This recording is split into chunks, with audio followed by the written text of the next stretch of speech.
1906 সালে প্রকাশিত সামাজিক উপন্যাস নৌকাডুবি রবীন্দ্রনাথ ঠাকুরের অন্যান্য বিখ্যাত কাজের মধ্যে এটিও একটি বিখ্যাত কাজ। এর কাহিনী শুরু হয় অন্নদাবাবুর কলকাতার কলুটুলার বাসাতে, যেখানে রমেশ যোগেন্দ্রের সাথে করে মাঝে মধ্যে চা পান করতে যেত। রমেশ সেখানে গেলে হেমনলিনীর সঙ্গে একটা সম্পর্ক, মধুর সম্পর্ক গড়ে ওঠে। অন্নদাবাবু এই সম্পর্কে আহ কে বাধা দেননি, কারণ অন্নদাবাবু রমেশকে ভালো করে চিনতেন। সে ভদ্র ছেলে এবং তার বিদ্যা বুদ্ধি যথেষ্ট। সে ব্যারিস্টারি পড়ছে, যদি পড়াশোনা শেষ করতে পারে তার একটা ভবিষ্যৎ আছে। সুতরাং সম্পর্কটা এগিয়ে যাচ্ছিল। আর রমেশের বাসাও ছিল কলকাতার কলুটুলাতে, এই হেমের বাসার পাশেই, হেমনলিনীর বাসার পাশেই। দেখা হতো, ছাদে গেলে দেখা হয়, কথা হয়, একটা সম্পর্ক গান গেলে শোনা যায়। সুতরাং একটা সম্পর্ক অটোমেটিক্যালি তৈরি হয়ে যায়। রমেশের ব্যারিস্টারি পরীক্ষা শেষ। সে আসলে এখন এই বিবাহের ব্যাপার নিয়ে এগোবে এবং সে তার বাবাকে জানাবে, চিঠি লিখবে। এরকম একটা সময় হঠাৎ করে রমেশের পিতা ব্রজমোহন কলকাতায় এসে হাজির হন এবং রমেশকে বলে, আগামীকালই তোমাকে যেতে হবে। তো রমেশ আসলে যেতে চাচ্ছিল না, কিন্তু ব্রজমোহনের তাড়াতে অবশ্যই যেতে হয়। 1906 সাল মানে আজ থেকে প্রায় 20 বছর আগে, 120 বছর আগের যে প্রেক্ষাপট ছিল, সেখানে পিতামাতার বাইরে সন্তানের যাওয়ার সুযোগ ছিল না, এমনকি বিবাহ পর্যন্ত পিতামাতার পছন্দে করতে হতো। রমেশ যখন বাড়ি চলে গেল, বাড়ি গিয়ে জানতে পারলো যে তার বিবাহের ব্যবস্থা করা হয়েছে। কার সঙ্গে? শিমুলঘাটা নামক গ্রামে সুশীলা নামক একটা মেয়ে আছে, যে মেয়েটা আসলে ব্রজমোহনের বেআইন এর মেয়ে। ব্রজমোহন এই যে ব্যবসা বাণিজ্যে এত উন্নতি করেছে, এই উন্নতির পিছনে এই সুশীলার বাবা অর্থাৎ তার বেআইনের স্বামীর একটা অবদান, বিশাল অবদান আছে। সুশীলাকে সহ তার বেআইনকে সে কলকাতায় নিয়ে এসে ভালো রাখার চেষ্টা করেছিলেন, কিন্তু সুশীলার মা মনে করলেন যে কোনো সম্পর্ক ছাড়া কোথাও আসলে যাওয়া ঠিক না। সুশীলার সঙ্গে যদি রমেশের বিবাহ হয়ে যায়, তাহলে সুশীলার সঙ্গে তার মাও এসে বসবাস করবে, এমন একটা কথা হচ্ছিল। এই শিমুলঘাটা রমেশের বাড়ি থেকে প্রায় 3-4 দিনের পথ। তখন নৌপথে যাতায়াত হতো, নৌকায় কিন্তু ইঞ্জিন ছিল না। ফলে কি হয়, যেতে অনেক সময় লাগে। তো 3 দিন যেতে লাগবে। রমেশ অনেক চেষ্টা করেছিল এবং বলেছিল যে হেমের সঙ্গে তার একটা সম্পর্ক তৈরি হয়েছে, আমি অন্য কোনো কাউকে বিবাহ করতে পারবো না। কিন্তু রমেশের কথা ব্রজমোহন কানে তুললেন না, তাকে যেতেই হলো। রমেশ মনে করলেন যে যদি 3 দিনের পথে যেতে যেতে কোনো কারণে, দৈব কারণে আমার বাধা সৃষ্টি হয়ে বিয়েটা বন্ধ হয় তো ভালো হয়। কিন্তু আসলে কি হলো, ব্রজমোহন 3 দিনের পথ 7 দিন আগেই রওনা হলো। তো 3 দিনও লাগলো না পৌঁছাতে, ঠিক টাইমে পৌঁছে গেলেন এবং নির্দিষ্ট দিনে বিবাহ হয়ে গেল। তো এদিকে বিবাহ তো হয়ে গেল, এখন ফেরত আসতে হবে। তো ফেরত আসতেছিলেন, তো কি হলো, কিছু দূর মানে একদিনের বেশি পথ এগোনোর পরে রাত্রেবেলায় মাঝিমাল্লারা মনে করলেন যে আমরা এখন রেস্ট নিব। তো ব্রজমোহন বললেন যে না, আর একটু এগো, তোমাদেরকে আলাদা করে বকশিস দেবো, আমরা কিছুটা এগিয়ে থাকবো। তো চলতে থাকলো নৌকা। জ্যোৎস্না রাত, হঠাৎ করে ঝড় আসলো। ঝড় তেমন বেগে আসলো যে নৌকা টৌকা ডুবে গেল, হয়ে গেল নৌকা ডুবি। উপন্যাসের শুরুতে নৌকাডুবি, সেই নৌকাডুবির প্রভাব কিন্তু উপন্যাসের শেষ পর্যন্ত ছিল এবং বিরাট একটা ঘটনা ঘটে যায়। নৌকাডুবিতে কি হলো, রমেশ দেখলো তখন প্রায় শেষ রাত, একটা বালুচরে পড়ে আছে, শুয়ে আছে।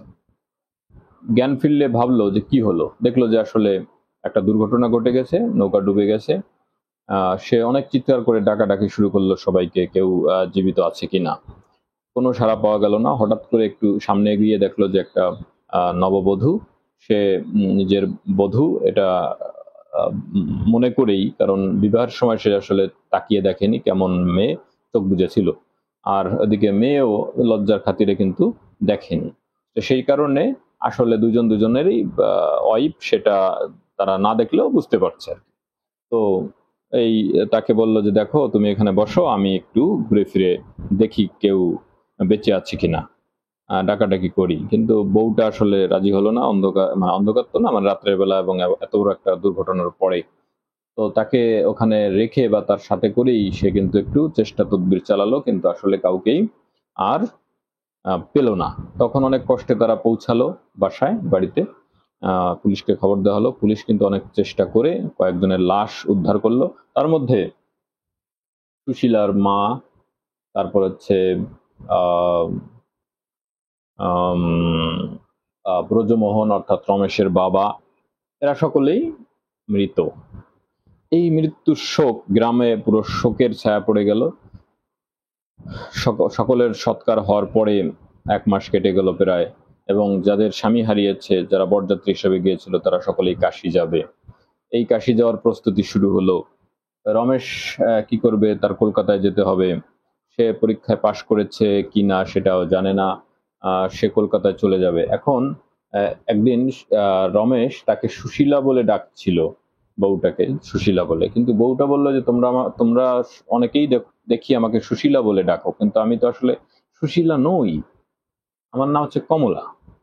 তখন রমেশের মনে একটা খটকা লাগলো, তাহলে তোমার নাম যদি হয় কমলা, তোমার বাবার নাম কি, তোমার মার নাম কি, তোমার বাড়ি কোথায়, এসব জিজ্ঞেস করলো এবং এটা নোট করলো।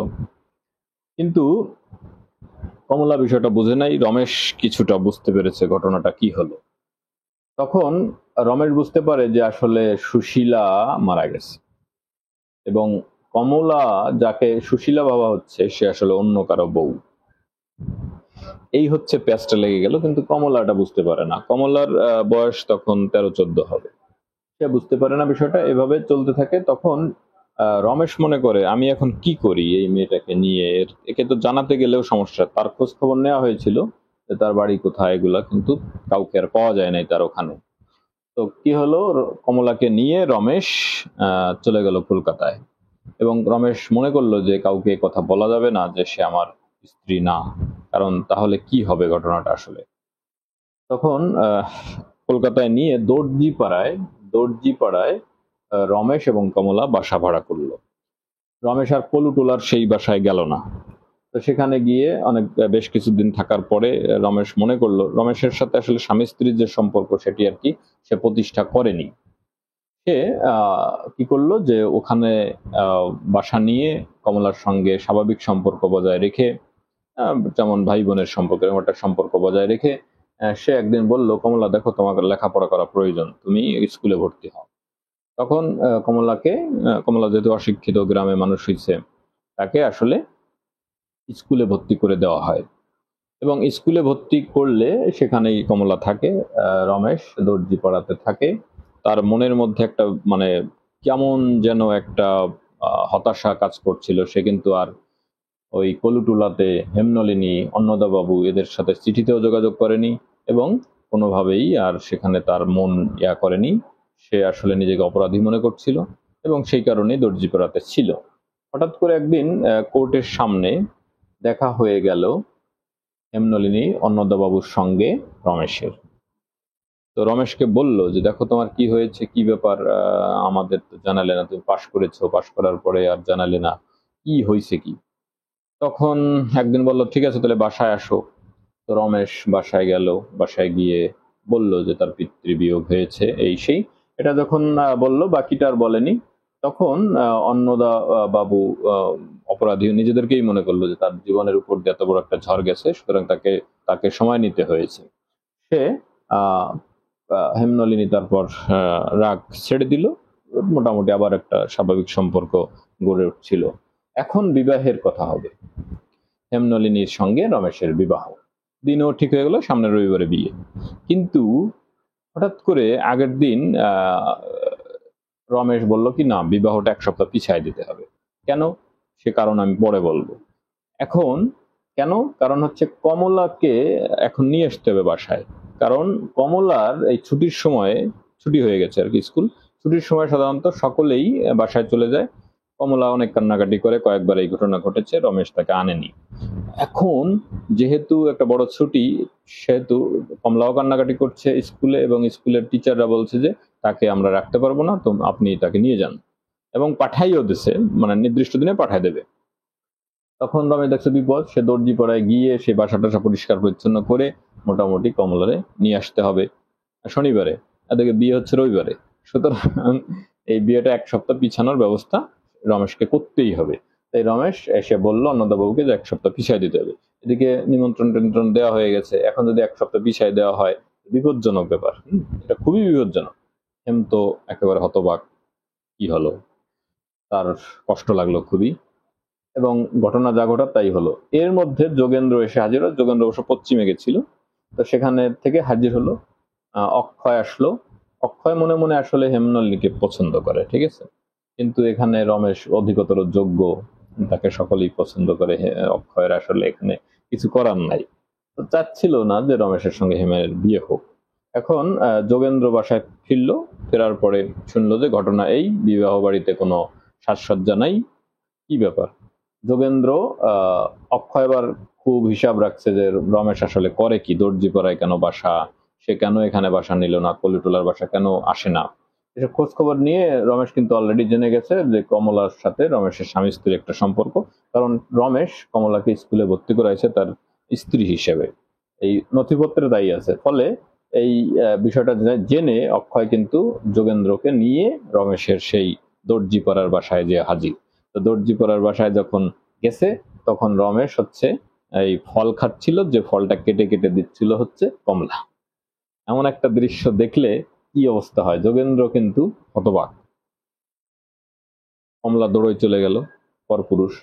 অক্ষয় এবং যোগেন্দ্র জিজ্ঞেস করলো রমেশকে, কমলা কে? যোগেন্দ্র বলে যে বিষয়টা আমি পরে বলবো। যোগেন্দ্র একটু তাড়া দেয়, কারণ যোগেন্দ্রের বোনের সঙ্গে তার বিবাহর কথা, এই অধিকারে সে কিন্তু খুব রেগে যাওয়ার কথা স্বাভাবিকভাবে। যোগেন্দ্রকে বলে যে আমি পরে বলবো। এই হচ্ছে অবস্থা। এই অবস্থায় যোগেন্দ্র বাসায় আসে। বাসায় এসে হেমকে বিষয়টা বলে, তার বাবাকে বলে, আগুন খেপে মেপে, আর হেমনলিনী তো অজ্ঞান হয়ে যায়।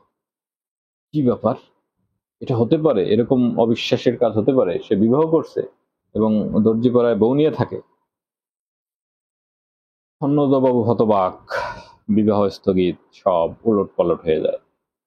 রমেশ দেখলো যে আর থাকা হয় না, তাকে আর কেউ বিশ্বাস করে না। রমেশ কি করলো, কমলাকে নিয়ে মনে করলো এখানে আর থাকা হবে না, আমরা বেরিয়ে পড়ি, পশ্চিমে কাশিতে বা কোথাও গিয়ে বসবাস করব।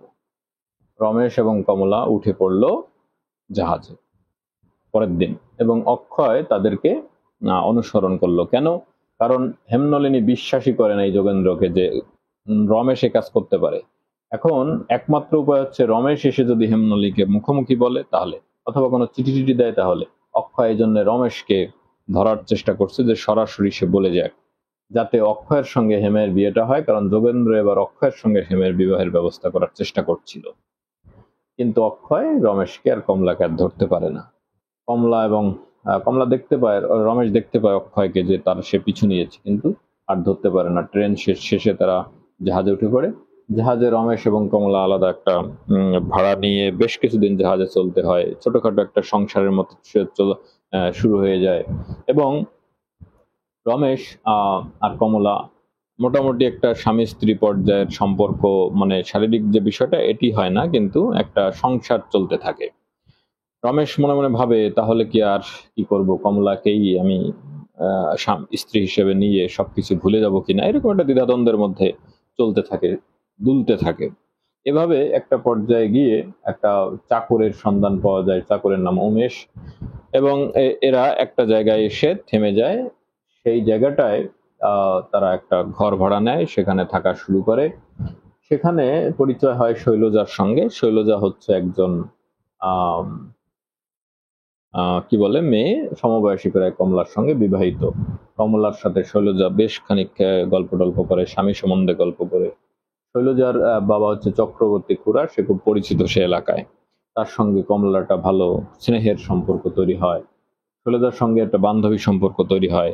এভাবে শৈলজা তার স্বামী কি করে, তার জন্য তার স্বামীরা আসলে কেমন ভালোবাসে, কেমন আদর্শ করে, এই বিষয়টা শৈলজা কমলার সঙ্গে কথা বলে। কমলাটা ছোট মানুষ, কিন্তু এই যে স্বামী সম্বন্ধে একটা ধারণা, স্বামীর সাথে আসলে কেমন সম্পর্ক হয়, সেটি শৈলজার কাছ থেকে সে শিখতে শুরু করে। তার অবশ্য একটা মেয়ে আছে শৈলজার। যাই হোক, এভাবে চলতে থাকে। এখন এই রমেশ ভাবে, যেহেতু কলকাতায় তো আর আমার প্র্যাকটিস করা হবে না আইন ব্যবসা, তাহলে আমি যেহেতু ওখান থেকে কিছু জিনিসপত্র নিয়ে আসি, আমার এই স্থানীয় এইখানে কোর্টে আমি কি করব, প্র্যাকটিস করব। সে কলকাতায় যায়।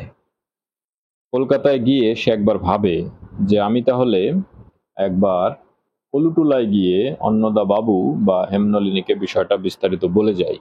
তখন সে যায় হেমনলিনীর বাসায়। সেখানে গিয়ে দেখে সবকিছু বন্ধ, একজন চাকর আছে এবং হেমনলিনী চলে গেছে অন্নদাবাবু হেমনলিনীরা পশ্চিমে কাশীতে বেড়াতে গেছে। সেখানে আসলে বিবাহ হওয়ার একটা প্রস্তাব আসছে, সেটি হচ্ছে নলিনাক্ষের সঙ্গে। এখান থেকে সোজা এই যে এই ভদ্রলোকের সঙ্গে, ইনি একজন ডাক্তার, এই ভদ্রলোকের সঙ্গে বিবাহের একটা কথাবার্তা চলছে। কাশীতে গিয়ে এই অন্নদাবাবুর সঙ্গে নলিনাক্ষের পরিচয় হয় এবং সেখানে এই বিবাহের ব্যাপারটা নিয়ে আলোচনা হচ্ছে। এই বিষয়টা জানতে পারে কে? চাকরের মুখ থেকে রমেশ। রমেশের একটু খারাপ লাগে, স্বাভাবিক। যদিও রমেশ অলরেডি কমলার সঙ্গে একটা মনের মিল এটা পাওয়া গেছে, সে চিন্তা করে তাহলে তো আর কিছু করার নাই, আমি একটা চিঠি লিখে যাই। বিস্তারিত হেমকে একটা বিস্তারিত চিঠি লেখে যে আসলে কমলা আসলে কে, কমলার সঙ্গে আসলে তার কি সম্পর্ক। এখনো তাদের মধ্যে স্বামী স্ত্রীর সম্পর্ক হয় নাই, তার মানে হেমের যে হেম যে রমেশকে কি করবে, ঘৃণা করবে, সেই সুযোগটা এখনো হেমের তৈরি হয় না।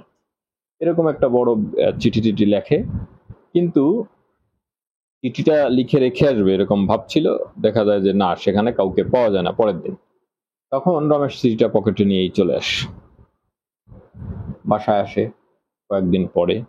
সেখানে আসলে সেই সময় কয়েকদিন লেগে যেত এক জায়গা থেকে আর এক জায়গায় আপ ডাউন করতে।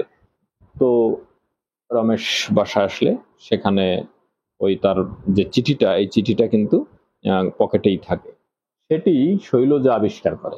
শৈলজা নিয়মিত ঘোরাফেরা করতো, মূলত এরাই আশ্রয় দিছে। তো শৈলজা সেই চিঠিটা আসলে ভাবে যে কমলাকে উদ্দেশ্য করে লিখেছে। কমলার সাথে যে রমেশের একটা কেমন কেমন সম্পর্ক, যে অনেকটা কাছের সম্পর্ক, এটা কিন্তু ছিল না, এটা টের পেয়েছিল শৈলজা। তখন শৈলজা মনে করলো যে না, রমেশ মনে হয় কাছে আসবে এখন, এরকম একটা চিঠি লেখছে। চিঠিটা আসলে কমলাকে দেয়। কমলাকে দিলে কমলা কিন্তু চিঠিটা পড়ে, যেটুক যেটুক বোঝে তাতে সে বুঝলো যে রমেশ আসলে তার স্বামী না, সত্য প্রকাশিত হয়ে গেছে। এবার আমি কি করছি, কি করলাম, কার কাছে সংসার, কোথায় আসছি, কোথা থেকে আমার মানে আমার জন্ম, আমার মৃত্যু, আমার স্বামী, কিছুই সে বুঝতেছে না। তখন সে তার অলংকার, তার পরার কাপড় টাপড় এগুলো উমেশকে দিল, অলংকার দিল শৈলজার মেয়েকে, এইসব দিয়ে টিয়ে সে কিন্তু মনে মনে একটা স্থির করলো যে আত্মহত্যা করবে। সে কিন্তু গঙ্গাতে ডুবে মরতে গেল। গঙ্গাতে ডুবে মরতে গিয়ে সে আসলে একটা জিনিস মনে মনে ভাবলো, সেটা হলো যে আমি যদি মারা যাই, স্বাভাবিক মৃত্যুর আগে যেটা প্রিয় মানুষের মুখের কথা, ছবি মনে পড়ে। সে মা বাবাকে মনে করতে পারছিল না। তার ইতিহাসটা একটু এখানে বলে নেই। তার কমলা আসলে কে? কমলা হলো ধোবাপুকুর নামক একটি গ্রামে বেড়ে ওঠা একটা মেয়ে। তারিণী চ্যাটার্জি সে ছিল কমলাকে পালন করা পিতা। এখন কমলা আসলে কে? তারিণী চ্যাটার্জি ওই গ্রামে মোটামুটি একটু ভালো গৃহস্থ। সেখানে একটা স্কুল প্রতিষ্ঠা করা হয়েছিল। সেই স্কুলের শিক্ষক যে, সে তারিণী চ্যাটার্জির বাড়িতে শিক্ষকতার জন্য তারিণী চ্যাটার্জির বাড়িতে স্কুল করা হয়েছিল। সেই স্কুলের যে শিক্ষকতা করতো তারিণী চ্যাটার্জির বাড়িতে সে থাকতো, হ্যাঁ, খাইতো, আর সরকার কিছু বেতন দিত। তখন এই শিক্ষকের বোনের মেয়ে হচ্ছে কমলা। তো বোনের স্বামী মারা যায়, বোন সহ কমলা ছোট্ট তখন। তো বোন কমলাকে নিয়ে এই বাড়িতে আসে। সেই বোন কমলা যখন সামান্য একটু বড় হয়, তখনই কিন্তু এই বোনটা মারা যায়। বোনটা মারা গেলে কমলাকে লালন পালন করে হচ্ছে তারিণীর এখানে আর একটা চাকরানি থাকতো। সেই চাকরানি দেখলো যে বাচ্চাটাকে লালন পালন করে রাখি, তো সেই চাকরানির হাতেও কিন্তু মানুষ হয়েছে এবং তাকে বিবাহ দেওয়ার জন্য, সবচেয়ে কম খরচে বিবাহ দেওয়ার জন্য তারিণী চ্যাটার্জি চেষ্টা করছে। মেয়ে বড় হয়ে যাচ্ছিল, 13-14 বছর বয়স হয়ে যাচ্ছিল, তবুও বিবাহ দিচ্ছিল না। কিন্তু কমলা দেখতে সুন্দর এবং কাজকর্ম করতে হয় তাকে, লাঠি ঝাঁটা গুতা গাতা খেয়ে তো মানুষ হইতে হয়েছে, ধৈর্য সহ্য এবং কাজকর্ম জানে। তো একটা পর্যায়ে কি হয়, এই নলিনাক্ষ বাবু ইনি কিন্তু একবার এই মানে একটা ভ্রমণে গিয়ে ওই কাশিতে ফিরতেছিল, মোটামুটি বাসায় ফিরতেছিল ওই নদী পথে। তার মনে হলো যে ট্রেনে যাব না, আমি একটু নদী পথে যাব। নদী পথে যাইতে গিয়ে একটা জায়গায় রেস্ট নিতে হয়, মাঝে মাঝে রেস্ট নিতে হয়, নদী পথে অনেক দিন লাগে। তো সেখানে উনি স্নান করতেছিল গঙ্গাতে, হঠাৎ করেই ওনার বন্ধু একজন এসে হাজির হয়েছে, সে ম্যাজিস্ট্রেট। সে ওই নলিনাক্ষকে বলল, তোর যাওয়া হবে না, দাঁড়া, তোরে নিয়ে আমি এই গ্রামগঞ্জ ঘুরে বেড়াবো। তখন সেই বন্ধুর অনুরোধে সে কিন্তু ধোবাপুকুর গ্রামে গিয়েছিল। ধোবাপুকুর গ্রামে গিয়ে সে কিন্তু এই কমলার দেখা পায়, এবং কমলাকে আসলে এটা কৃপণ তারিণী তার মেয়ে হিসেবে উল্লেখ করে ওই ম্যাজিস্ট্রেট ওর বন্ধু বললে যে তোরে ওর সঙ্গে বিয়ে দেবো, ফাজলামি করে বললেও নলিনাক্ষ ডাক্তার সে বলল কি ঠিক আছে, আমি তাকেই বিবাহ করব। এরকম একটু হঠাৎ সিদ্ধান্তে কিন্তু এই কমলার সঙ্গে নলিনাক্ষের বিবাহ হইয়া যায়। তো আসার সময় যেদিন রমেশের আর সুশীলার নৌকাডুবি হইতেছিল, মানে যে জায়গাটা এসে ওরাও ওই ধোবাপুকুর থেকে আসছে আর এরাও শিমুলঘাটা থেকে আসছে, আসার সময় এই দুই নৌকা একসাথে ডুবে যায়। ডুবে গেলে এই ঘটনাটা ঘটে কি, যে সুশীলা তো মারা যায় আর নলিনাক্ষ কোথায় সেটাই চলে যায়, তা খোঁজ পাওয়া যায় না। আর হচ্ছে কমলা আসিয়া পড়ে হচ্ছে রমেশের হাতে। বিষয়টা হচ্ছে এই, এখন কমলা রমেশের বউ হয়ে গেছে সেই সময় ওইভাবে, কিন্তু কমলা আসলে নলিনাক্ষকে সেভাবে দেখেনি, ওই সময়টা মেয়েরা ওরকমই করতো। তো এখন ও আসলে চেনে না। এইভাবে হচ্ছে মূলত এই কমলার পরিচয়, যে এরকম করে ঘটে। এখন যেখানে ছিলাম, যে কমলা গেল আত্মহত্যা করতে। তো কমলা আত্মহত্যা করতে গিয়ে দেখলো যে আমার স্বামীকে আমি কখনোই দেখি নাই, একমাত্র আপন যে ব্যক্তি আমার পৃথিবীতে, তাকে আমি একটিবার দেখব, তার চরণে একবার আমি প্রণাম করব, যদি সৃষ্টিকর্তা আমার কপালে লিখে থাকে, তাহলে তারপরে আমি মারা যাব, আমি বেঁচে থাকবো। এই চিন্তা করে কিন্তু কমলা রাত্রেবেলা গেছে, রাত্রেবেলায় নদী পার দিয়ে হাঁটতে শুরু করলো। কেন? কারণ নদীর পাড় দিয়ে হাঁটবো এই জন্যে, যদি কোনো বিপদের সংখ্যা থাকে না আমি নদীতে ঝাঁপ দিয়ে আত্মহত্যা করবো। এভাবে সে হাঁটতে হাঁটতে হাঁটতে হাঁটতে একটা পর্যায়ে একটা বট গাছতলায় সে কিন্তু প্রায় ভোর হয়ে যায়, এমন সময় সে যায় ওখানে অজ্ঞানের মতো বা সেন্সলেস হয়ে পড়ে থাকে। তো ওইখানে এই কমলার নবীনকালী নামক একজন মহিলা, সে যায় দেখে এরকম একটা কম বয়সী বধূ সে এরকম পড়ে আছে। তো কমলার সঙ্গে কথা বলে নবীনকালী বলে যে ঠিক আছে, আমার কাজের লোক নাই, তুমি যদি ভালো রান্না বান্না করতে পারো, ব্রাহ্মণের মেয়ে, আমি তোমাকে আমার বাসায় নিয়ে যাব।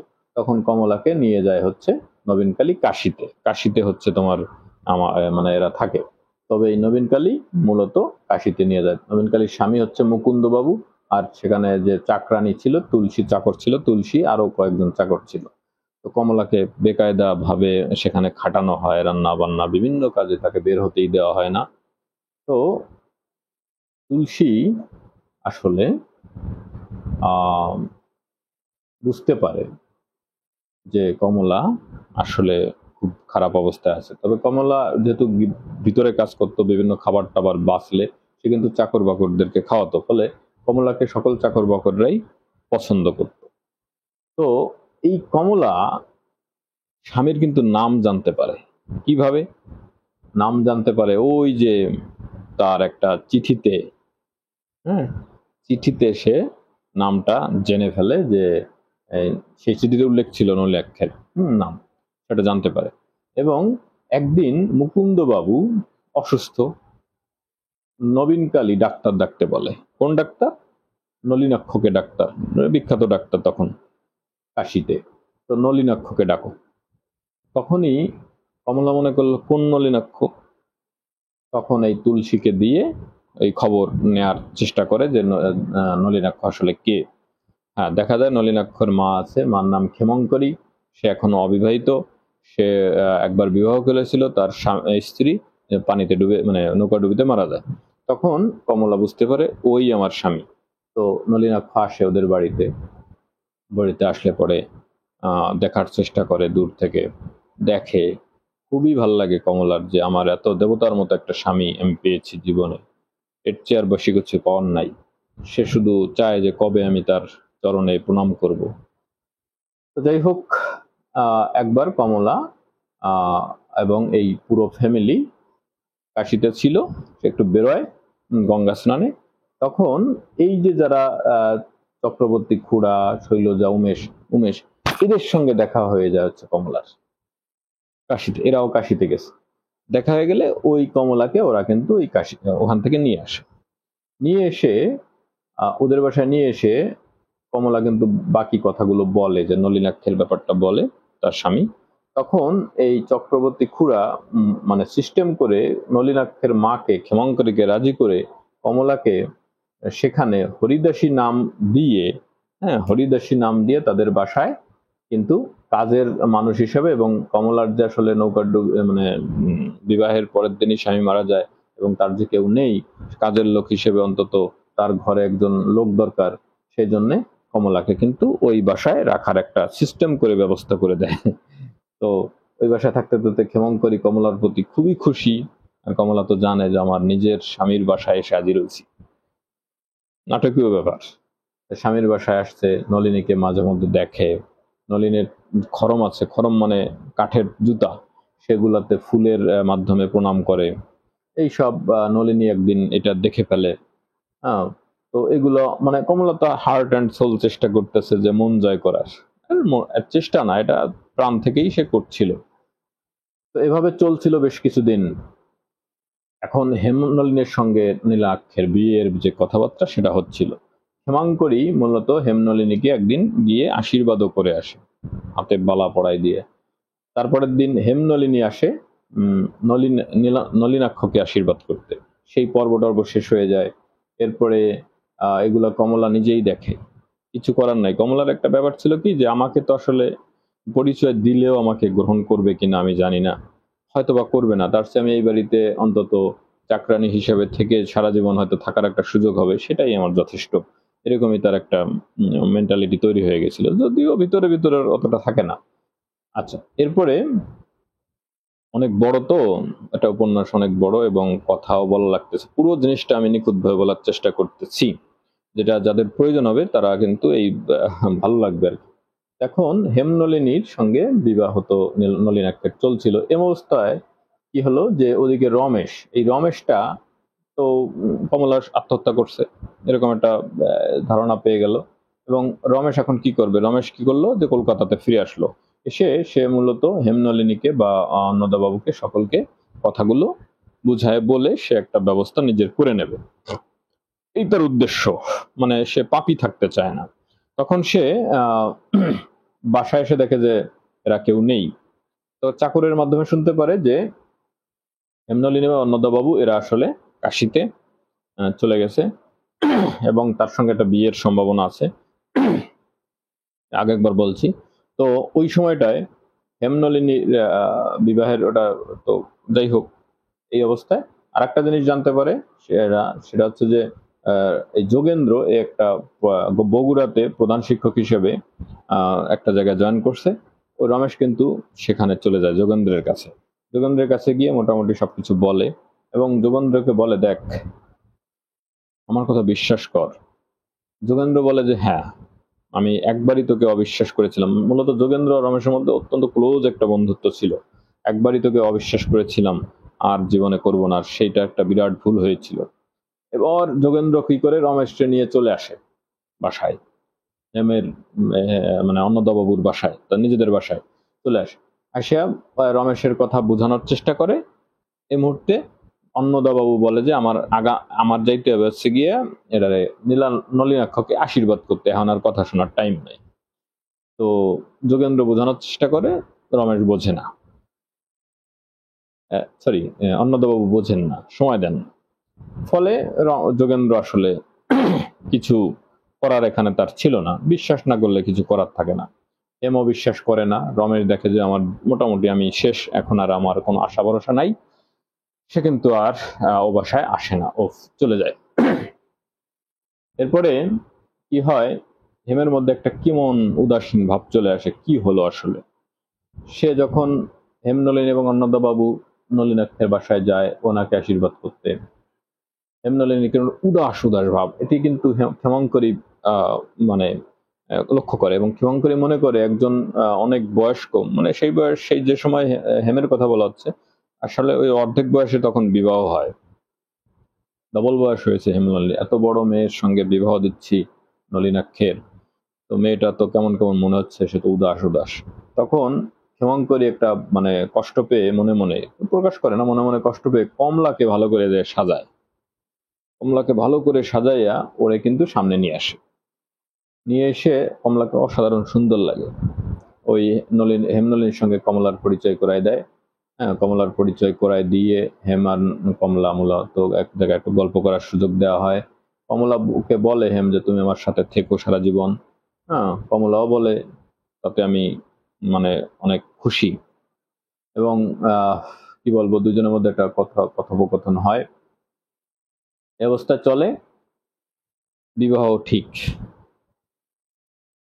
ঠিক আছে, বিবাহ ঠিক হয়ে গেলে রমেশ এবার একটা চিঠি লিখে, দেখছে যে অবস্থা তো খারাপ, আমার আর নেই। রমেশ সমস্ত কিছু বর্ণনা করে কমলার আসল পরিচয় দিয়ে এইবার রমেশ অন্নদা বাবুর বাড়িতে একটা চিঠি লিখে যায়। এই চিঠিটা পড়ে থাকে, প্রথমেই হেম বাড়ি এসে পায়। হেম পড়ে দেখে যে ঘটনা এরকম, কমলা নামক এক ব্যক্তি আসলে নলিনাক্ষেরই স্ত্রী, সে রমেশের স্ত্রী না। ঠিক আছে, রমেশের স্ত্রী আসলে মারা গেছে। তখন এই চিঠিটা হেম তার পিতাকেও পড়তে দেয়, পিতাও হয়ে যায়।